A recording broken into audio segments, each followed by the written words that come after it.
Perkenalkan, nama saya Tia Veronica Storus dengan NIM 63231017. Perkenalkan, nama saya Nur Kumaila dengan NIM 63230776. Halo, saya Mangapulus Tompul. Perkenalkan, nama saya Muhammad Rashid Ramadan dengan NIM 63230722, kelas 635C25. Perkenalkan, nama saya Owen Ipan dengan NIM 63231112. Perkenalkan, nama saya Putriani Azizah dari kelas 635C25 dengan NIM 63231419. Nama saya Chandra Eka Putra dengan NIM 63231137.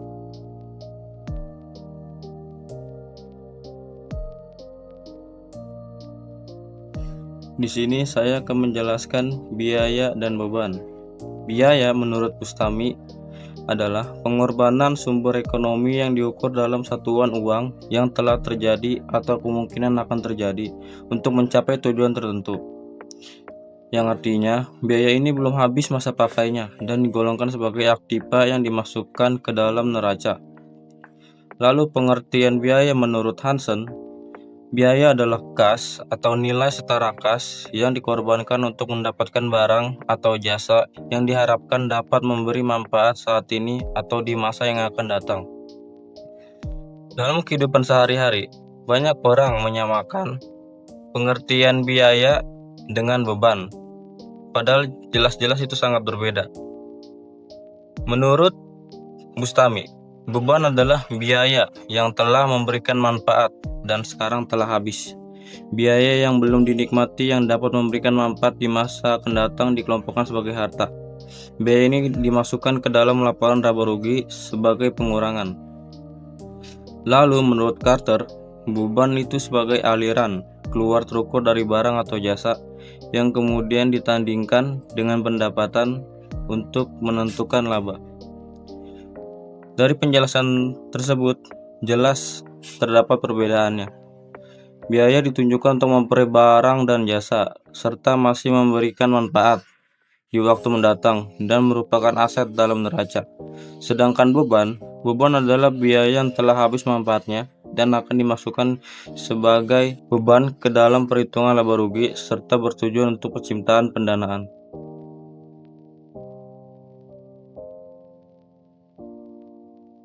Di sini saya akan menjelaskan penggolongan biaya berdasarkan jenis perusahaannya.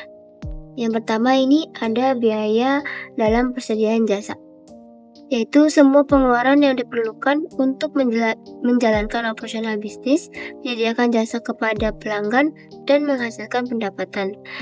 Karena perusahaan jasa tidak memproduksi barang fisik, komponen biayanya akan lebih fokus pada hal-hal yang berkaitan dengan penyediaan layanan. Biaya jasa ini biasanya dibagi menjadi dua kategori utama. Yang pertama ini ada biaya langsung, yaitu biaya yang secara spesifik dan mudah ditelusuri langsung ke penyediaan suatu layanan, proyek atau klien tertentu. Misalnya kayak gaji konsultan atau associate yang menangani kasus klien A. Nah, yang kedua ini ada biaya tidak langsung, yaitu biaya yang dikeluarkan untuk mendukung operasi bisnis secara keseluruhan dan tidak dapat dihubungkan secara langsung ke proyek atau klien tertentu. Misalnya kayak biaya sewa kantor, tagihan listrik, dan air. Kedua ini ada biaya dalam perusahaan dagang, yaitu biaya yang memiliki fokus utama pada perolehan dan penjualan kembali barang dagangan tanpa mengubah bentuknya secara signifikan. Struktur biaya dalam perusahaan dagang ini dikelompokkan menjadi dua kategori utama. Yang pertama yaitu ada harga pokok penjualan.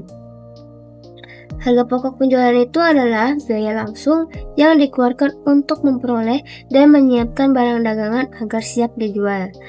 Ini adalah biaya yang paling penting dan paling besar dalam perusahaan dagang. Komponen utama harga pokok penjualan dalam perusahaan dagang ini meliputi yang pertama, pembelian barang dagangan. Pembelian barang dagangan itu adalah jumlah uang yang dibayarkan untuk membeli barang dagangan.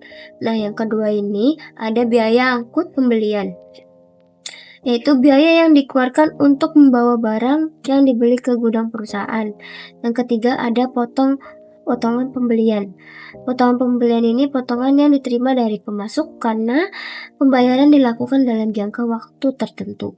Nah, yang keempat ini ada retur pembelian, yaitu pengurangan harga beli karena barang dikembalikan atau ada kerusakan. Yang kedua itu ada biaya operasional. Biaya operasional itu adalah semua biaya yang dikeluarkan untuk menjalankan kegiatan bisnis sehari-hari yang di luar biaya perolehan barang atau HPP. Biaya operasional ini dibagi menjadi dua, yaitu yang pertama biaya penjualan, yaitu pengeluaran yang berhubungan langsung dengan kegiatan pemasaran, penjualan, dan distribusi barang dagangan hingga sampai ke tangan konsumen. Jenis dan contoh biaya penjualan ini yang pertama ada gaji penjualan, misalnya kayak gaji staf toko dan gaji manajer penjualan. Yang kedua ada biaya promosi, contohnya kayak biaya iklan di media sosial, cetak brosur, dan biaya display toko. Yang ketiga ada biaya distributor, contohnya kayak gaji kurir, biaya bensin atau transportasi untuk pengiriman, dan biaya pengemasan. Yang keempat ada penyusutan. Penyusutan kendaraan operasional, penjualan, dan penyusutan peralatan display toko. Yang kedua ada biaya administrasi umum, yaitu pengeluaran yang digunakan untuk mengelola dan mengkoordinasi kegiatan operasional merupakan secara keseluruhan atau kantor pusat atau administrasi. Nah, di sini ada jenis dan contoh biaya operasionalnya. Yang pertama ada gaji administrasi, misalnya kayak gaji manajer keuangan, akuntan, staf HRD, dan staf administrasi umum. Nah, yang kedua ada biaya kantor, contohnya kayak perlengkapan kantor atau ATK, biaya telepon, listrik, dan air untuk kantor. Nah, yang ketiga ada biaya sewa. Biaya sewa ini biasanya biaya sewa gedung kantor atau gedung penyimpanan. Yang keempat ada penyusutan. Penyusutan peralatan kantor misalnya kayak komputer, printer, mebel. Nah, yang kelima ini ada asuransi. Premi asuransi umum perusahaan, yaitu bukan asuransi terkait barang dagang. Di sini saya akan menjelaskan tentang biaya dalam perusahaan industri. Biaya pabrikasi adalah biaya yang terkait dengan proses produksi suatu produk di pabrik. Biaya pabrikasi mencakupi yang pertama ada biaya bahan baku. Biaya bahan baku adalah biaya yang terkait dengan bahan yang digunakan dalam produksi. Contoh soalnya ada di PT Roti Enak memproduksi roti tawar. Setiap satu loyang roti tawar membutuhkan 0,5 kg tepung terigu dan 0,2 kg gula. Harga satuan tepung terigu ada di 10.000 per kilo dan harga gula 15.000 per kilo. Hitunglah biaya bahan baku langsung per satu loyang roti tawar. Biaya bahan baku langsung dihitung dengan menjumlahkan total biaya dari semua bahan baku langsung utama. Perhitungan biaya tepung terigu 0,5 kg dikali 10.000 sama dengan 5.000. Biaya gula 0,2 kg dikali 15.000 sama dengan 3.000. Biaya tepung ditambah biaya gula 5.000 ditambah 3.000 sama dengan 8.000. Biaya bahan baku langsung untuk membuat satu loyang roti tawar ada di 8. Yang kedua ada biaya tenaga kerja langsung. Biaya tenaga kerja langsung adalah biaya yang terkait dengan tenaga kerja secara langsung terlihat dalam proses produksi. Contoh soalnya, sebuah pabrik garmen memperkerjakan 50 penjahit membuat satu lot seri pakaian. Selama seminggu, setiap penjahit bekerja selama 40 jam. Tarif upah per jam setiap penjahit adalah 15.000. Hitunglah total biaya tenaga kerja langsung BTKL yang dikeluarkan pabrik tersebut dalam seminggu. Rumusnya total BTKL dihitung dari akumulasi jam kerja seluruh tenaga kerja langsung dikalikan tarif upah. Total BTKL sama dengan jumlah pekerja dikali jam kerja pekerja, tarif upah per jam, yaitu 50 penjahit dikali 40 jam dan dikali 15.000 per jam. Sama dengan 2.000 dikali 15.000 per jam, hasilnya 30 juta. Jadi total biaya yang dikeluarkan pabrik dalam seminggu adalah 30 juta. Selanjutnya ada biaya non-pabrikasi atau non-manufacturing cost. Biaya non-pabrikasi adalah semua biaya yang tidak berhubungan langsung dengan proses produksi atau manufaktur produk. Biaya ini terjadi di area luar pabrik atau produksi. Biaya non-pabrikasi umumnya dibagi menjadi 2 kategori utama, yaitu yang pertama biaya pemasaran dan penjualan atau marketing or selling cost. Semua biaya yang diperlukan untuk mendapatkan pesanan dan menyampaikan produk atau jasa kepada konsumen. Contohnya iklan dan promosi. Yang kedua, biaya administrasi dan umum atau general and administrative cost. Biaya umum dan administrasi adalah semua pengeluaran yang dikeluarkan untuk mengelola dan menjalankan keseluruhan perusahaan atau fungsi kantor pusat di luar kegiatan produksi dan penjualan, contohnya biaya humas. Penggolongan biaya untuk tujuan perencanaan dan pengendalian. Penggolongan ini adalah proses pengelompokan biaya berdasarkan karakteristik tertentu untuk memudahkan perencanaan dan pengendalian kegiatan operasional perusahaan.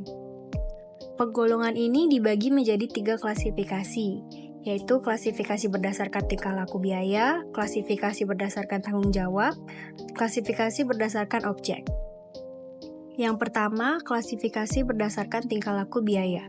Penggolongan ini menggambarkan bagaimana biaya berubah terhadap perubahan volume aktivitas. Klasifikasi ini terbagi menjadi 3 jenis biaya. Yang pertama, jenis biaya tetap yang tidak berubah meski volume aktivitas berubah dalam rentang waktu tertentu. Contohnya, sewa gedung dan gaji. Yang kedua, jenis biaya variabel. Biaya ini bisa berubah proporsionalnya dengan volume aktivitas. Contohnya bahan baku dan upah tenaga kerja langsung. Yang ketiga, jenis biaya semi variabel. Biaya ini mengandung elemen tetap dan variabel. Contoh biaya semi variabel yaitu biaya listrik dan biaya telepon. Klasifikasi berdasarkan tingkah laku biaya ini bisa digunakan untuk menyusun anggaran yang lebih akurat, analisis break-even, dan pengendalian biaya berdasarkan aktivitas. Biaya berdasarkan pertanggungjawaban. Klasifikasi biaya berdasarkan pertanggungjawaban adalah inti dari sistem akuntansi pertanggungjawaban atau responsibility accounting. Klasifikasi ini bertujuan untuk memastikan bahwa manajer dievaluasi secara adil berdasarkan biaya-biaya yang benar-benar dapat mereka pengaruhi atau kendalikan. Terdapat 2 jenis dari biaya ini, satu biaya terkendali dan biaya tidak terkendali. Biaya terkendali atau controllable cost adalah biaya yang secara langsung dapat dipengaruhi dan dikendalikan oleh seorang manajer tertentu dalam jangka waktu operasional tertentu juga berdasarkan tingkat wewenang yang dimiliki. Karena manajer memiliki otoritas atas pengeluaran ini, biaya terkendali menjadi basis utama untuk mengevaluasi kinerja mereka. Contohnya menyangkut biaya lembur, biaya bahan baku. Kemudian biaya tidak terkendali atau uncontrollable cost adalah biaya yang tidak dapat dipengaruhi oleh manajer segmen tertentu karena pengambil keputusan atas atau wewenang atas biaya tersebut berada di tingkat manajer yang lebih tinggi atau merupakan konsekuensi dari keputusan strategis korporat masa lalu. Contoh klasik dari biaya ini adalah biaya depresiasi aset tetap. Kemudian selanjutnya biaya berdasarkan objek atau cost object. Klasifikasi biaya berdasarkan objek atau objeknya bisa produk, proyek, departemen. Ini penting untuk penentuan harga pokok penjualan yang akurat dan mendukung keputusan penetapan harga yang kompetitif. Kunci dari klasifikasi ini adalah konsep keterlacakan atau traceability. Biaya ini dibagi menjadi 2, ada biaya langsung dan biaya tidak langsung. Tidak langsung adalah pengeluaran yang dikeluarkan untuk mendukung seluruh operasional bisnis, tapi tidak terkait secara spesifik dengan satu produk atau proyek tertentu. Biaya ini mencakup aspek-aspek yang menjaga bisnis tetap berjalan tetapi tidak dapat ditelusuri secara mudah ke satu objek biaya. Biaya tidak langsung atau sering disebut sebagai biaya overhead pabrik di lingkungan manufaktur, memerlukan metode distribusi yang kompleks yang disebut alokasi agar dapat dibebankan secara proporsional ke berbagai objek biaya. Contoh dari biaya tidak langsung adalah sewa gedung pabrik yang digunakan bersama oleh biaya beberapa lini produk. Kemudian ada gaji mandor yang mengawasi seluruh departemen dan utilitas umum kantor.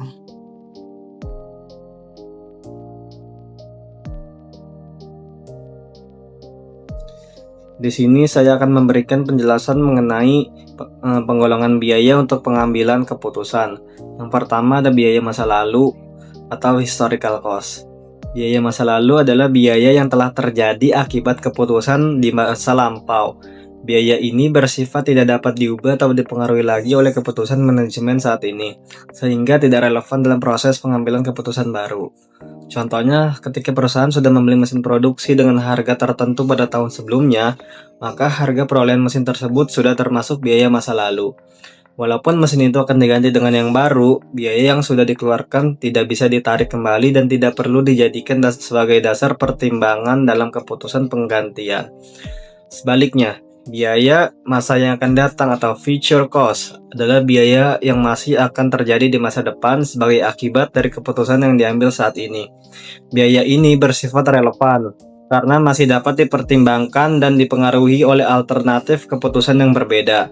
Contohnya, ketika manajemen sedang mempertimbangkan untuk membeli mesin baru, maka biaya pembelian mesin baru, biaya pelatihan operator, dan biaya perawatan di masa yang akan datang sudah termasuk dalam biaya masa yang akan datang. Dengan demikian, manajer sebaiknya memusatkan perhatian pada biaya yang masih dapat dikendalikan atau diubah di masa depan, bukan pada biaya yang sudah terjadi di masa lalu. Lalu yang kedua, kita akan membahas biaya tenggelam atau sunk cost. Biaya tenggelam atau sunk cost adalah biaya yang sudah terjadi dan tidak bisa diubah, dikembalikan, ataupun dihindari. Walaupun manajemen mengambil keputusan yang berbeda di masa sekarang. Karena tidak dapat diubah, maka biaya tenggelam tidak relevan dalam proses pengambilan keputusan baru. Contohnya adalah biaya depresiasi mesin lama. Walaupun mesin tersebut sudah tidak efisien dan akan diganti dengan yang baru, biaya depresiasi yang telah dicatat tidak akan berubah, sehingga tidak perlu dipertimbangkan dalam keputusan penggantian mesin. Sebaliknya, biaya tunai atau out of pocket adalah biaya yang memerlukan pengeluaran kas secara langsung saat keputusan dijalankan. Biaya ini sangat relevan karena berdampak nyata terhadap arus kas perusahaan. Contohnya pembayaran gaji karyawan, biaya pembelian bahan baku atau biaya listrik produksi termasuk dalam biaya tunai atau out of pocket. Dalam praktik manajerial, keputusan yang baik biasanya mempertimbangkan biaya yang masih dapat dikendalikan dan berdampak langsung terhadap kondisi keuangan perusahaan, yaitu biaya tunai, bukan biaya tenggelam yang sudah tidak bisa diubah lagi.